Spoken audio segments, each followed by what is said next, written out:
ሰባተኛው ሀገራዊ ምርጫን የምናካሄድበት ወቅት ላይ ደርሰናል። ብልጽግና ፓርቲ መንግስት ሆኖና ተመስርቶ ሀገር መምራት ከጀመረ 7-8 ዓመቱ ነው። በዚህ ጊዜ ውስጥ እንዴት ያለ ጥልቅ ጥናት እንዴት ያለ ጊዜ ኖሯችሁ ነው የበሰለ ሐሳብ አቅርበናል የምትሉት? መቼ ነው ያጠናችሁት? ኢትዮጵያ የውጭ ጉዳይ ግንኙነት እንዲሁም ደግሞ የቀይ ባህር ጥያቄ ጋር ተያይዞም የተነሱ ሐሳቦች አሉ።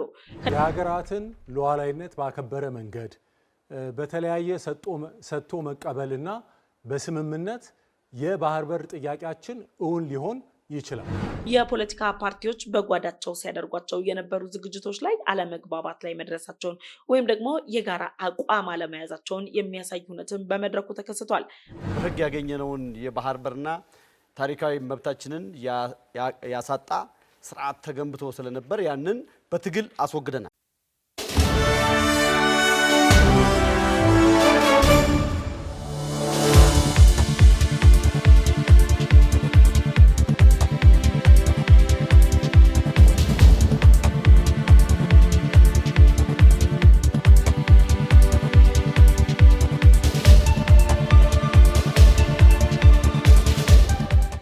ሰላም እንዴት ናችሁ? ይህ ምቹ ሚዲያ ነው። እኔ ደግሞ ፍሬ ህይወት ዮሐንስ ነኝ።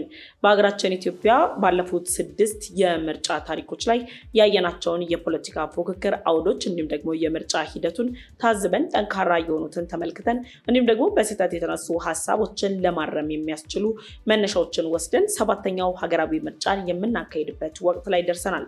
ከጥቂት ወራት በኋላ ሰባተኛው ሀገራዊ ምርጫ በኢትዮጵያ ይካሄዳል። በሰባተኛው ሀገራዊ ምርጫ ላይ የተለያዩ እጩ ተወዳዳሪዎች የፖለቲካ ፓርቲዎች ሐሳባቸውን አቅርበው ተመዝግበው እንዲሁም ደግሞ የምርጫ ዝግጅቱ ተጠናክሮ ቀጥሏል። ከዚህ መካከል ደግሞ በሀገራችን ኢትዮጵያ የሚገኙ የተለያዩ የፖለቲካ ፓርቲዎች ፉክክር የሚታይበት የክርክር መድረክ ደግሞ የብዙዎችን ትኩረት ስቧል። በኢትዮጵያ የሚገኙ የተለያዩ የፖለቲካ ፓርቲዎች አሁን ላይ ያነሷቸው በሚገኙ የክርክር ሐሳቦች ላይ የውጭ ግንኙነት እንዲሁም ደግሞ ከኢትዮጵያ የቀይ ባህር ጥያቄና የባህር በር ጉዳይ ጋር የተነሱ ሐሳቦች ደግሞ የብዙዎቻችንን ቀልብ መሳብ ችሏል። ምቹ ሚዲያ በእነዚህ ጉዳዮች ላይ የተነሱ ሐሳቦች ምንድን ናቸው የሚለውን ለእናንተ ለተመልካቾቻችን ከህዝብ አስተያየት ላይ ጠንከር አድርገን ይዘንላችሁ ቀርበናል።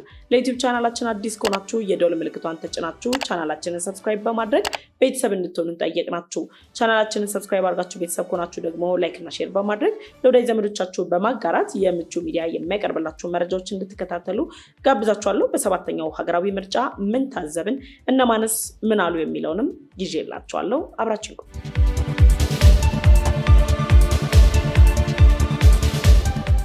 በሰባተኛው ሀገራዊ ምርጫ ላይ የሚወዳደሩ የተለያዩ የፖለቲካ ፓርቲዎች ማኒፌስቶቸውን በማቅረብ ለህዝብ ቃል ኪዳን የሚገቡበትን ሰነድ እያቀረቡ ይገኛሉ። ከኢትዮጵያ የውጭ ጉዳይ ግንኙነት እንዲሁም ደግሞ የቀይ ባህር ጥያቄ ጋር ተያይዞም የተነሱ ሐሳቦች አሉ።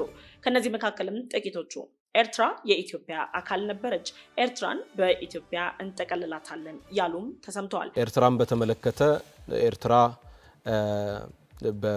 በፌዴሬሽን ወይም በኮንፌዴሬሽን እንድትጠቀለል በጋራ ኢኮኖሚያዊ ትስስር እንዲኖር ፍላጎት አለን። ኢትዮጵያ ባለፉት 7 ዓመታት የዲፕሎማሲ ውድቀት ውስጥ ወይም ደግሞ ስብራት ውስጥ ነበረች። አንገታችንን ደፍተናል ያለም የፖለቲካ ፓርቲ አለ። እናንተስ ይህንን ጉዳይ እንዴት አይታችሁታል? የውጭ ግንኙነት ፖሊሲ ላይ ደግሞ ሀገራችን ያለፉት 7 ዓመታት የተዋረደችበት አንገቷን የደፋችበት ስለሆነ ከዛም በተጨማሪ ደግሞ አገሪቱን እየመራ የሚገኘው የብልጽግና ፓርቲን ጨምሮ ሌሎች የፖለቲካ ፓርቲዎች ኢትዮጵያ በዲፕሎማሲ ዘርፉ ላይ ያሳየችውን ለውጥ በጥንካሬ አንስተውታል። ውድ ኢትዮጵያውያን፣ ብልጽግና ፓርቲ ባለፉት የለውጥ ዓመታት በርካታ ምርታ ካስመዘገበባቸው ዘርፎች መካከል የውጭ ግንኙነትና ዲፕሎማሲ ዘርፍ አንዱ ነው። በኢትዮጵያና በኤርትራ መካከል ከዛም በተጨማሪ ደግሞ የሱዳንና የኤርትራ የድንበር ላይ ውጥረቶችን በተመለከተም የተለያዩ ሐሳቦች ተሰንዝረዋል። ከነዚህ የፖለቲካ ፓርቲዎች ደግሞ ተፎካካሪዎች መካከልም ደግሞ የግብጽና የኤርትራን አጀንዳ የሚያራግቡም አልጠፉም። ታሪክ የሚወቅሳቸው በታሪክ ስማቸው በተደጋጋሚ የሚነሱ አካላትም ድጋሚ በሌላኛው ትውልድ ላይም ታሪክን ሊሰሩና በታሪክ ሀገራቸውን አሳልፈው ሊሰጡ ይችላሉ የሚሉ ግምቶችን ያስቀመጡ የማኒፌስቶ ሐሳቦችም በሰባተኛው ሀገራዊ ምርጫ የውጭ ግንኙነትና የኢትዮጵያ የባህር በር ጥያቄ ጋር ተይዞ በስፋት ተነስተዋል። እነማን ምን አሉ፣ እኛስ ምን ታዘብናቸው የሚለው የኛ ሐሳብ ነው።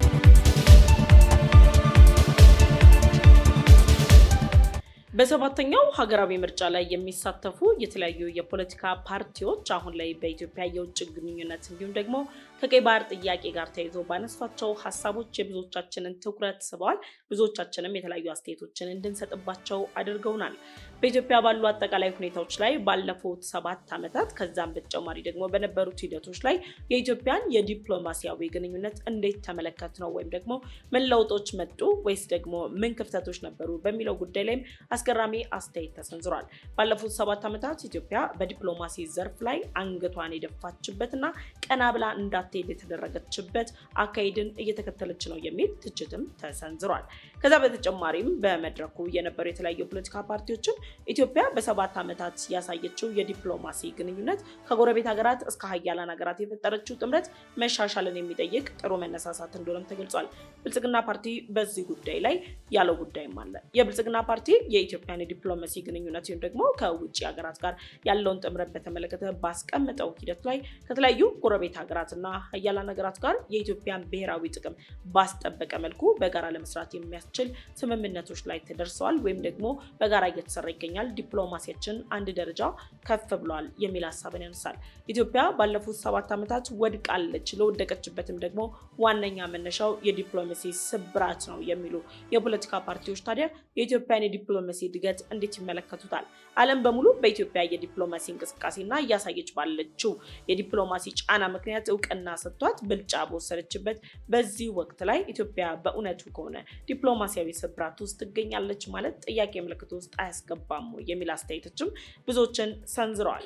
በኢትዮጵያ ከታዩ የዲፕሎማሲ ለውጦች መካከል ያለፉትን 7 ዓመታት ብንተዋቸው እንኳን ባለፉት 1 እና 2 ወራት የቱርኩ ፕሬዝዳንት ጠይብ ኤርዶጋን፣ የእስራኤሉ ፕሬዝዳንት ከዛም በተጨማሪ ደግሞ በጎረቤት ሀገራት የሚገኙ ከኢትዮጵያ ጋር ውጥረት ውስጥ ይገባሉ፣ ከኢትዮጵያ ጋር አጣብቂኝ ውስጥ ይገባሉ ተብለው ስማቸው በተደጋጋሚ የሚጠቀሱት የጅቡቲው ፕሬዝዳንት፣ የሶማሊያው ፕሬዝዳንት እንዲሁም ደግሞ ሌሎች የጎረቤት ሀገራት የኬንያ ፕሬዝዳንትን ጨምሮ ሌሎች የጎረቤት ሀገራት ከኢትዮጵያ ጋር ያላቸውን የሁለትዮሽ ግንኙነትን አጠናክረው ቀጥለዋል። ኢትዮጵያ በዲፕሎማሲ ዘርፉ ላይ በፈጠረቻቸው ጫናዎችም የተለያዩ ዓለም አቀፍ መድረኮችን የምታዘጋጅባቸውን እድሎች አግኝታለች። ታዲያ እነዚህ ሁሉ እድሎች እንዲሁም ደግሞ የሀያላን ሀገራት የጦር መሪዎችን ጭምር ከዛም በተጨማሪ ደግሞ በዓለማችን ላይ የታዩ ከመጡ ለውጦች መካከል በቀዳሚነት የሚጠቀሰው የብሪክስ አባል ሀገራት ህብረትን ኢትዮጵያ በይፋ ተቀላቅላ እያሳየች ያለችው ለውጥ ከነ ቻይናና ከሩሲያ ጋር የፈጠረችው ጥምረት ወደ ቀይ ባህር እንድትቀላቀል እያገኘች ያለችው የሀያላን ድጋፍ ከዛም በተጨማሪ የጎረቤቶች ይሁንታ እንዲሁም ደግሞ እንደነ ኬንያ፣ ደቡብ ሱዳን እና ሌሎች ሀገራት ጭምር በላፕሴት ፕሮጀክት ኢትዮጵያን ወደ ህንድ ውቅያኖስ የምትገባባቸውን አማራጮችን ወይም ደግሞ ድሎችን ማመቻቸቶች የኢትዮጵያ የዲፕሎማሲ ስኬቶች ናቸው ተብለው እየተነገሩ ባሉበት በዚህ ወቅት ላይ የኢትዮጵያን የ7 ዓመታት የዲፕሎማሲ ጉዞን እንዳልነበር አድርጎ ማጣፋቱ በህዝብ እይታ እንዴት ይታያል ብሎ ቆም ብሎ ማየቱ ለምርጫ ለመወዳደር ከሚያስችሉ ሀሳቦች ወይም ደግሞ በምርጫው ድምፅን ለማግኘት ካርድ እንዲሰጣቸው ከተነሱ ሀሳቦች መካከል ሊነሳ ይችላሉ የሚለው ሌላኛው ጥያቄ ነው። ሌላኛው በሰባተኛው ሀገራዊ ምርጫ የታዘብነውና ከኢትዮጵያ የውጭ ግንኙነት ከዛም በተጨማሪ ከባህር በር ጥያቄ ጋር በታደሙ የፖለቲካ ፓርቲዎች የታዘብነው አንድ ጉዳይ ቢኖር የፖለቲካ ፓርቲዎች በጓዳቸው ሲያደርጓቸው የነበሩ ዝግጅቶች ላይ አለመግባባት ላይ መድረሳቸውን ወይም ደግሞ የጋራ አቋም አለመያዛቸውን የሚያሳይ ሁነትም በመድረኩ ተከስቷል። በመድረክ ጥያቄ እየቀረበለት የፖለቲካ ፓርቲ ተወካይ ምላሽ በሚሰጥበት ጊዜ ከመድረክ ውጭ የሆኑት እንግዲህ ተወካይ ደግሞ ድጋፋቸውን ሲያሳዩ ከዛም በተጨማሪ ሀሳቦች ወደ ሌላ አቅጣጫ እንዳይወሰዱ የመከላከል ስራዎችን ሲያደርጉ አይተናል። መድረኩ ይህንን ጉዳይም ታዝቦታል። የፖለቲካ ፓርቲዎች ለህዝብ የሚመጥን ዝግጅት አድርጋችሁ ማኒፌስቶአችሁን በአግባቡ ተረድታችሁ ብትመጡ ደግሞ የበለጠ መድረኩን ሳቢና ማራኪ ያደርገዋልም የሚለው የኛ ሀሳብ ነው።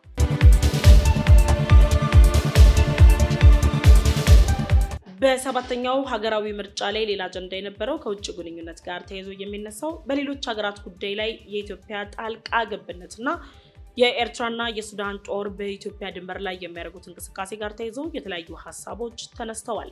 ከነዚህ መነሻ በማድረግም ብልጽግና ፓርቲ በሌሎች ሀገራት ጉዳዮች ላይ ጣልቃ እንደማይገባ በይፋ ቢያረጋግጥም ግብጽና ኤርትራ በስፋት እያራመዱት የሚገኘው ኢትዮጵያ በሱዳን የእርስ በርስ ግጭት ላይ ጣልቃ ገብታለች ወይም ደግሞ ለሱዳን ፈጥኖ ደራሽ ኃይል ድጋፍ እያደረገች ነው የሚለውን መረጃ መሰረት ያደረጉና የግብጽና የኤርትራን አጀንዳ ይዘዋል ሊባሉ በሚችሉ መልኩ የፖለቲካ ፓርቲዎች ኢትዮጵያ በጎረቤት ሀገራት ላይ ጣልቃ እየገባች እንደሆነ መግለጻቸው ሌላኛው መድረኩን አነጋጋሪ እንዲሆን ያደረገው ጉዳይ ነው።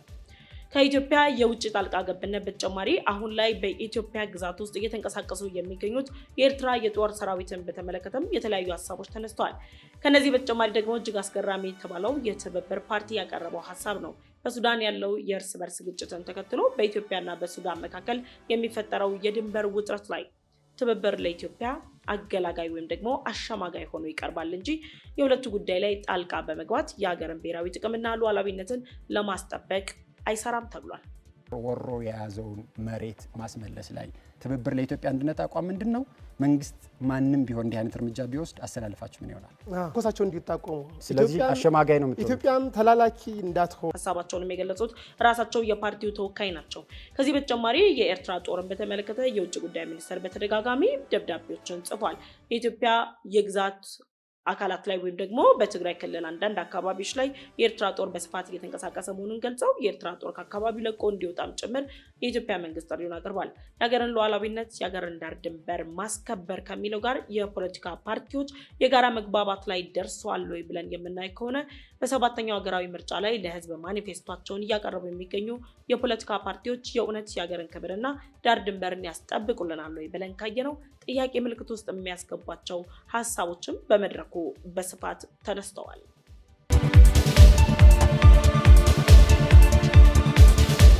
የውጭ ግንኙነትና የኢትዮጵያ ብሔራዊ ጥቅም ማስጠበቅ ጋር ተያይዞ የፖለቲካ ፓርቲዎች እያቀረቧቸው ባሉት የክርክር ነጥቦች ላይ ኢትዮጵያ ወደ ቀይ ባህር ዳግም የምትገባባቸው አማራጭ መንገዶች ዋነኛ አጀንዳም ሆነዋል።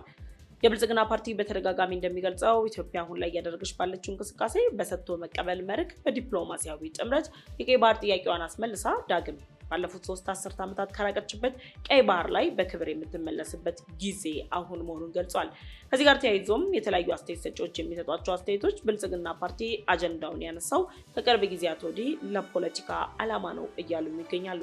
ከፖለቲካ ፓርቲዎች በተጨማሪ በፖለቲካ ፓርቲ ውስጥም ያልታቀፉ የተለያዩ ፖለቲከኞች የግብጽና የኤርትራን አጀንዳ ጭምር በመቀበል የቀይ ባህሩን ጥያቄ ለማዳፈን የተለያዩ ጥረቶችን ያደርጋሉ። ከነዚህ መካከል የኢትዮጵያ ፖለቲካ ፓርቲዎች የጋራ መግባባት ላይ የደረሱበት ዋነኛ ነጥብ ኢትዮጵያ ብሔራዊ አጀንዳዋ ወይም ደግሞ የቀይ ባህር ጥያቄ የመላው ኢትዮጵያውያን ጥያቄ መሆኑን ያስረገጠችበትና ያረጋገጠችበት ሁነትም ነው። አሁን ላይ ባለው በኢትዮጵያ ሁኔታ ላይ የ120 ሚሊዮን ህዝብ በላይ ቁጥር ያላት ኢትዮጵያ የባህር በር ወይም መተንፈሻ እንደሚያስፈልጋት አይደለም ኢትዮጵያውያንና ኢትዮጵያን ለመምራት ፍላጎት ያላቸው የምርጫ ካርድ እንዲሰጣቸው ድምጽ እንዲሰጣቸው እየሰሩ ያሉ የፖለቲካ ፓርቲዎች ይቅርና ዓለም አቀፉ ማህበረሰብ በተለይም ደግሞ የተባበሩት መንግስታት ድርጅትን ጨምሮ በጂኦግራፊያዊ አቀማመጥ ምክንያት የትኛውም ሀገር የባህር በርና ወደብ አልባ ሊሆን አይገባም የሚል ምላሽ ጭምር በመስጠት የኢትዮጵያን የቀይ ባህር ጥያቄ የተባበሩት መንግስታት ድርጅትም እንደሚደግፍ ገልጿል። ከዛ በተጨማሪ በአፍሪካ ቀንድ ላይ የሚንቀሳቀሱ የተለያዩ ሀያላን ሀገራት እነ አሜሪካ፣ እነ እስራኤል፣ ሩሲያ፣ ፈረንሳይ፣ ሌሎች ሀገራት ጭምር የኢትዮጵያን የቀይ ባህር ጥያቄ እየደገፉት ይገኛሉ። የኢትዮጵያን የቀይ ባህር ጥያቄ የማይደግፉት እነ ኤርትራና ግብፅን አጀንዳን በማቀባበል ጭምር ኤርትራና ግብፅ ኢትዮጵያ ቀይ ባህር ዳርቻ ላይ የማትዋሰን ሀገር በመሆኗ የቀይ ባህር ደህንነትን ማስጠበቅ አትችልም ወይም ደግሞ የቀይ ባህር አካል መሆናችንም የሚል ሀሳብ እያነሱ ባሉበት በዚህ ወቅት ላይ የተለያዩ ፖለቲካ ፓርቲዎች እያነሷቸው ያሉ ሀሳቦች ግርምትን ይጭናሉ።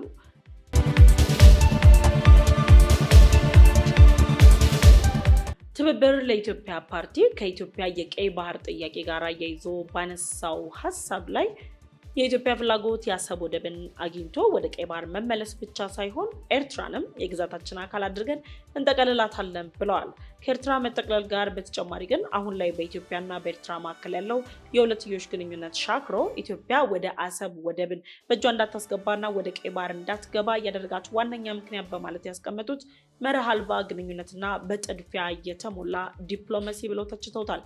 እነሆ ከዓመታት በፊት እነዚህ አካላት የትስ ነበሩ? በኢትዮጵያና በኤርትራ መካከል 2018 ላይ የተደረሰው ጠቅላይ ሚኒስትር ዶክተር አብይ አህመድ ከዛም በተጨማሪ የኤርትራው ፕሬዝዳንት ኢሳያስ አፈወርቂ መካከል የተደረሰው መግባባትን ተከትሎ የትኛውም የፖለቲካ ፓርቲ እንደምናስታውሰው ሁላችንም እንደምናውቀው ሁሉ የኢትዮጵያ የዲፕሎማሲ አካሄድ ጥድፊያ የተሞላበትና መርህ አልባ ነው የሚል ይፋዊ መግለጫን አልሰጠም። በዚህ ደረጃም ሲተቹ አላዳመጥናቸውም።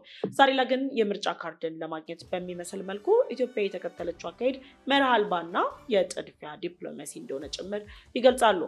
የትብብር ለኢትዮጵያ ፓርቲ ባስቀመጠው መሰረትም የኢትዮጵያ ጥያቄ የአሰብ ወደብ ወደ ቀይ ባህር መመለስ እንደሆነ ጭምር ቢነገርም ኤርትራን የመጠቅለል እቅድ እንዳላቸው ገልጸዋል።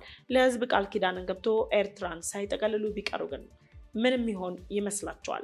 መላው ኢትዮጵያውያንስ ኤርትራን የግዛት አካል አድርጎ ከመጠቅለል ጋር በተያያዘ ምን ሐሳብ አላቸው በሚለው ጉዳይ ላይ የተጤነበት አይመስልም።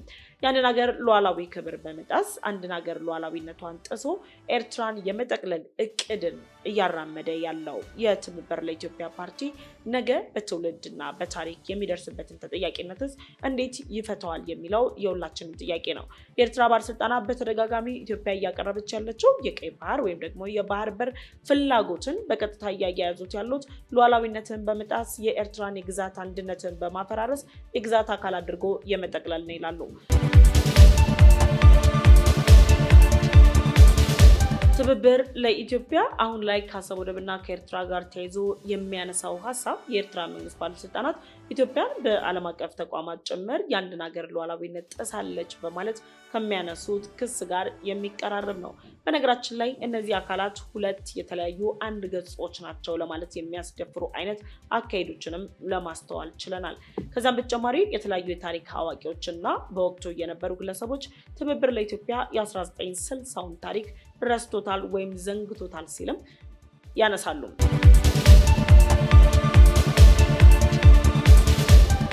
ለትብብር ኢትዮጵያ የ1960ውን ታሪክ ማስታወስም አስፈላጊ እንደሆነ የሚገልጹ አካላት አሉ።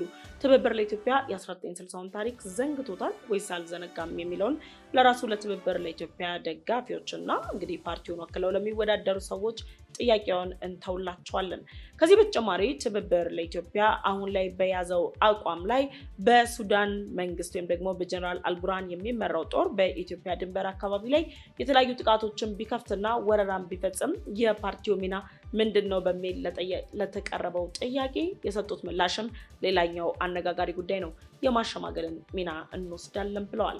አንድን ሀገር በማሸማገል መምራት ይቻላል የሚለው ደግሞ የሁላችንም ጥያቄ ነው። አሁን ላይ ባለው ሁኔታ ላይ የሀገርን ሉዓላዊነትና የሀገርን ክብር ዳር ድንበርን አስጠብቆ ለመቆየት የሚተደረጉ የተለያዩ ወታደራዊ እንቅስቃሴዎችን ትብብር ለኢትዮጵያ ተንኳሽ ወይም ደግሞ በሌሎች ሀገራት ላይ የውጭ ጣልቃ ገብነት አድርጎም ይቀርጸዋል። ከዚህ ጋር በተያያዘም የማሸማገል ሚና ወስዳለው ያለው ፓርቲው የኢትዮጵያ መንግስት በኢትዮ ኤርትራ ውጥረት አማካኝነት የኤርትራ ጦር በድንበር ላይ መጠጋቱን ተከትሎ የኢትዮጵያ መከላከያ ሰራዊት ወደ ድንበር መጠጋቱንም እንደሌላ ክፍተት ወይም ደግሞ ስህተት ተመልክቶታል። ከትብብር ለኢትዮጵያ በተጨማሪ በመድረኩ ላይ የተገኙ የተለያዩ የፖለቲካ ፓርቲዎች በኢትዮጵያ የብሔራዊ አጀንዳዎች ላይ ከባህር በርና ከወደብ ጋር ተያይዘው የሚነሱ ሀሳቦች ከዲፕሎማሲ ጋር ያሉ ግንኙነቶች ላይም የተለያዩ ሀሳቦችን ሰንዝረዋል። ሌላኛው ሀገር ቱርክ ነች። ከቱርክ ጋር ኢትዮጵያ ያላት የውጭ ግንኙነትን በተመለከተ የነጻነት ለእኩልነት ፓርቲ አተያይም የተለየ ነው።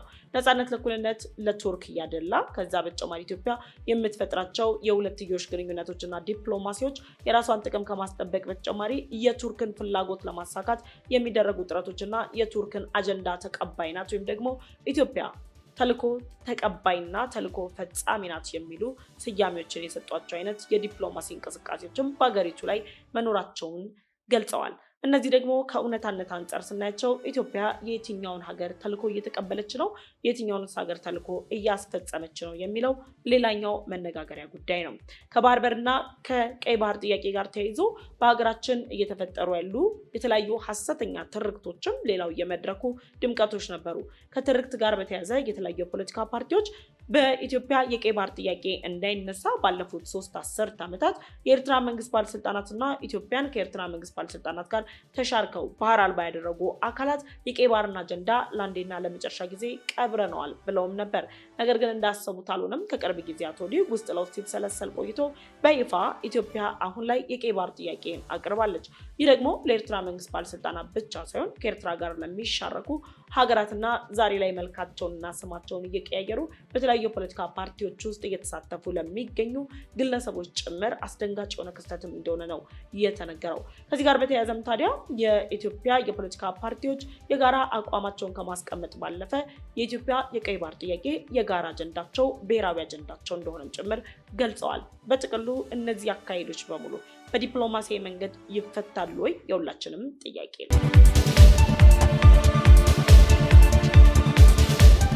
የፖለቲካ ፓርቲዎቹ ያቀረቡት ባለው ሀሳብ ኢትዮጵያ የውስጥ ጉዳዮቿን ባልፈታችበት ሁኔታ ላይ ከውጭ ኃይሎች ጋር ወደ ግጭት መግባት አደጋን የሚያመጣም ገልጸዋል። ከዚህም በተጨማሪ ኢትዮጵያ ባለፉት 3 አስርት ዓመታት ከቀይ ባህር ርቃ የቆየችባቸው ዓመታትን መነሻ አድርጋ በቅርብ ጊዜያት ከራስ ገዟ ሶማሊላንድ ጋር የተደረሰው የመግባቢያ ስምምነት ወይም ደግሞ የበርበራ ወደብ ላይ ኢትዮጵያ ለ50 ዓመታት የሊዝ ስምምነት መፈጸሟ በአፍሪካ ቀንድ ላይ ከሚገኙ ሀገራት በተለይም ደግሞ ከጎረቤት ሀገራት ጋር አጣብቂኝ ውስጥ የከተታት መሆኑንም የፖለቲካ ፓርቲዎቹ በሀሳብ ደረጃ ያነሳሉ።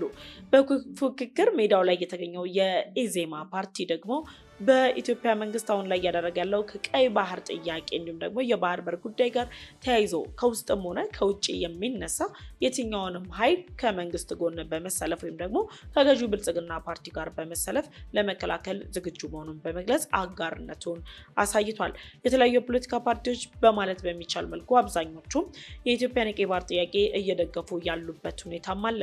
ከዚህ ጋር ተያይዞ የሚነሱ ኢትዮጵያ ከጎረቤት ሀገራት ጋር ያለችበት አሁናዊ ሁኔታን በተመለከተም የኢትዮጵያ ከተለያዩ ሀገራት ጋር የፈጠረችው ጥምረት በተለይም ከኤርትራ ጋር እየፈጠረች ያለችው ጥምረት የኤርትራ መንግስት ከዲፕሎማሲና ከሰላም ይልቅ ጦርነትን ምርጫ በማድረጉ ምክንያት የግብፅን የተላላኪነት ሚናን ወስዶ በኢትዮጵያ ላይ የተለያዩ የጦርነት አጀንዳዎችን እያራመደ ባለበት በዚህ ወቅት ላይ በኢትዮጵያ 7ኛው ሀገራዊ ምርጫ መካሄዱ ይበልጥ በአፍሪካ ቀንድ ላይ ትኩሳቱ እንዲጨምር ወይም ደግሞ የምስራቅ አፍሪካ ፖለቲካ ብዙ ትኩረት እንዲያገኝ አድርጎታል።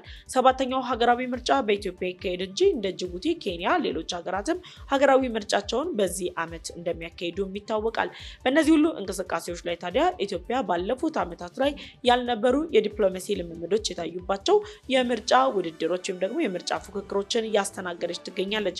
ከውጭ ጉዳይ ፖሊሲ ጋር በተያያዘም ኢትዮጵያውን ላይ እያደረገች ያለችውን እንቅስቃሴ እየነቀፉ ያበረታቱ፣ ኢትዮጵያ የሚጎሏትን ነጥቦች ደግሞ እነዚህ ይጎላሉ፣ እነዚህ ይስተካከሉ የሚል ሀሳቦችን በማንሳት ጭምር የራሳቸውን ማኒፌስቶ ያንጸባረቁ የፖለቲካ ፓርቲዎችም ህዝብ እንዲመርጣቸው ድምጽ እንዲሰጣቸውም ሀሳባቸውን አቅርበዋል።